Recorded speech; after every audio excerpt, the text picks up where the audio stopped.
when I asked the question of what makes Elon Musk companies so successful, I was not expecting that as an answer. Happy New Year! It has been a few weeks since we've released an episode. Back in October, I made the deliberate choice that I was going to take the month of December off. I've been releasing weekly or bi-weekly episodes for about a year and a half, and I decided I just wanted a little bit of a break. I just didn't really tell anybody, so sorry about that. But here I am, we're back, and I'm actually breaking my plans because it's obviously still 2024. And I realized that the last day of the year lined up with our normal release date. And so I decided what better day than to release a kind of summary episode with my greatest leadership lesson of 2024. And so that's what we're going to talk about today. I think it's really interesting because especially the end of 2024 was a really big year for one person in particular. And that person is Elon Musk, right? You can say what you want, believe what you want. You can disagree with his political ideologies. That's all fair. But I think it's hard to argue that his companies have seen some tremendous success over the course of 2024 with, the advances in autonomous driving from Tesla, obviously the amazing stuff that SpaceX has done, and, xAI building a data center faster than anyone had ever done before and building it bigger than anyone had ever done before. They're doing some pretty incredible stuff. If you've ever listened to this podcast before, I used to work at SpaceX. And so I'm very kind of plugged into this ecosystem. And because of all that success, a lot of people ask the question, what makes these companies so successful? And you have people like Mark Andreessen, giving his take on a lot of podcasts recently. You can read biographies on Musk and get some other takes. But a lot of these takes are tricky because they're kind of unique to the highest levels of leadership. They're sometimes there's certain things that you can do as a CEO that are very different than what you can do as a frontline manager. And so as somebody who cares about developing frontline managers, there's not always a lot that you can glean from that. But since I'm plugged into this ecosystem and I'm talking to a lot of leaders there, I came across one particular idea that I think is not only really relevant and crucial to the success of these companies, but I think it's extremely practical for every manager at every level to implement. And so that's what I want to talk about today. When I'm talking to these leaders, traditionally, I kind of pose the question of what makes these companies successful? Is it working harder or working smarter? Because obviously, Elon is pretty famously known for asking a lot out of people. He recently on X had a whole tirade of saying how there's not enough engineers who are talented and want to work hard. And I find that kind of funny because, his version of working hard is usually 80 hours a week, which is a lot. And I'm really excited that there's people out there who are passionate enough and focused enough that they want to work 80 hours a week. That's great. But I don't think that's going to be most people. And I don't think it should be most people.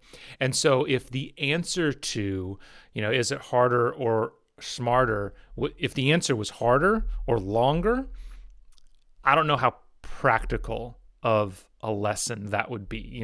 You can't really expand that out. Sometimes you're as a manager, we should always be trying to incentivize or encourage our people to work harder. I think that's really important. And there's lots of ways that you can do that. You can offer stock options to give a financial incentive. You can have this clear and compelling mission like making life multiplanetary or solving autonomous driving. But that's not going to be something that you can do at every company. There's some jobs that just kind of need to get done. And there's also lots of people, I personally don't necessarily think we would live in a better society if everyone was working 80 hours a week. I just don't think that's good. And so that wouldn't be a super practical piece of advice. But how they answered this question of what makes Elon Musk companies so successful was really interesting. And it was a combination, actually, of working harder and longer. And what I heard was that, everybody does their whole day, their normal 8 hours in the day of getting stuff done. There's the thing that you would see at every other company. There's lots of emails, there's lots of meetings, but typically in the after hours, things quiet down. And so you're around for a little bit longer, and you're a little bit more focused on individual projects. And what most leaders choose to spend that time on is reflection. It's sitting back and thinking about, okay, what's the most important thing that we're trying to achieve? What did I do today? What do I have planned tomorrow? And is all that still necessary? Am I still on the right track? Am I still doing the most important things? That kind of blew me away, because if we're honest, in most companies, in most teams, we're doing that kind of reflection annually, quarterly, maybe, and to do it daily is just taking things to a whole nother level. And I find this really compelling and interesting for a couple of reasons. One, it really fits into a philosophy that I believe in a lot of that's talked about in the book, The One Thing by Gary Keller. And what the one thing is, what the message of the book is, you should always be thinking about what's the one thing that if you got it done, everything else would be either irrelevant or easier, right? So it's about always asking yourself that question of what is the most important thing.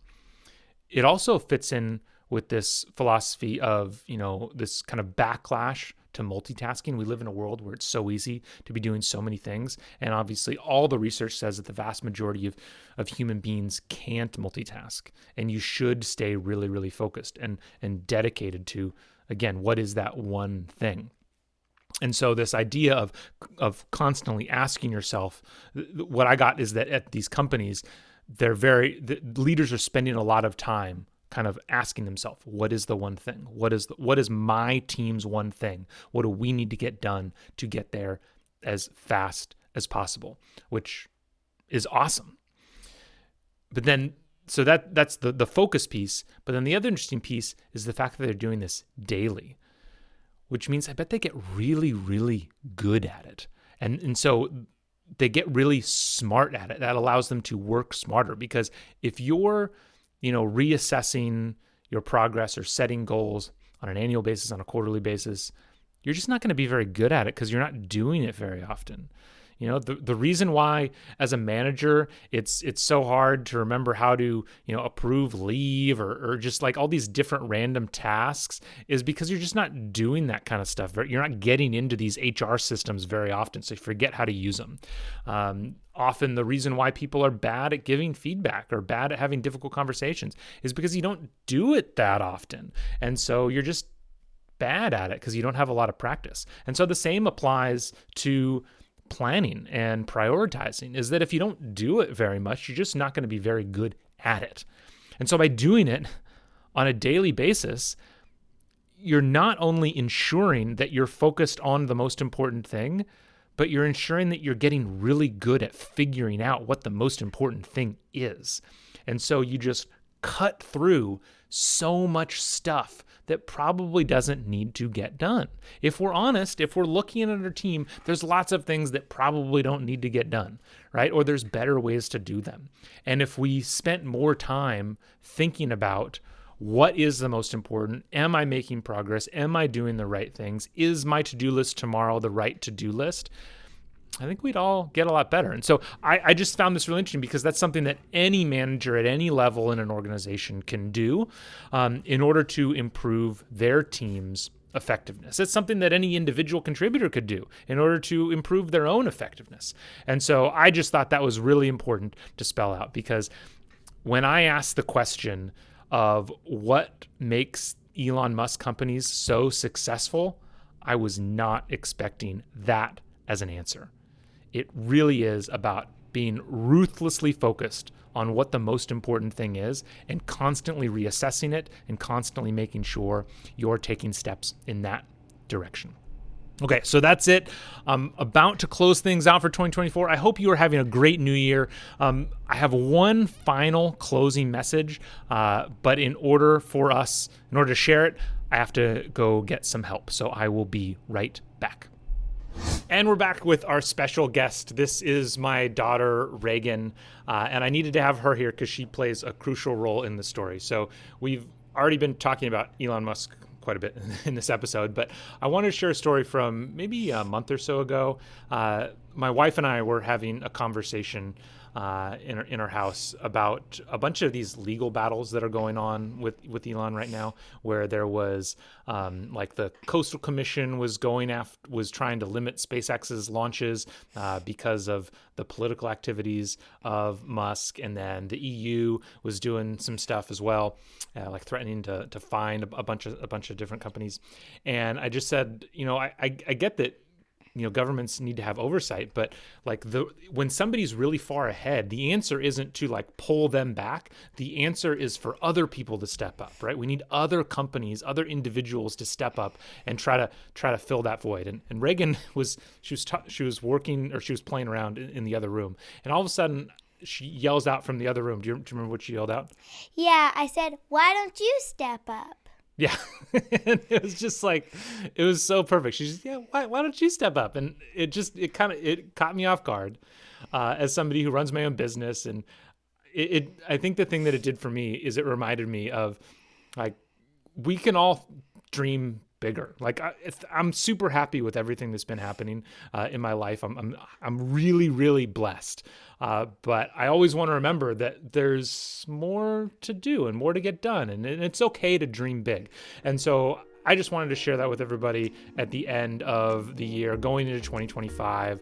Because it's so great. Kids have a great way of like kind of resetting your view and what you're thinking about. So as we finish the year, whether you're listening to this the last day of 2024 or the beginning of 2025, I hope you have an amazing new year, and you look for ways in your life that you can step up and help your family, help other people, help your community, because that's really how we're going to move forward. And I look forward to seeing you next time on the Leadership Launchpad. Thank you so much for listening to today's show. If you are looking for help turning your organization's great engineers into great managers, me and my team at Better Everyday Studios would love to help. We deliver targeted and interactive training workshops that are designed to help build the 3 fundamental skills of any new manager: building trust, giving feedback, and setting goals. Reach out to me through matt@bettereverydaystudios.com so we can start making your organization better every day.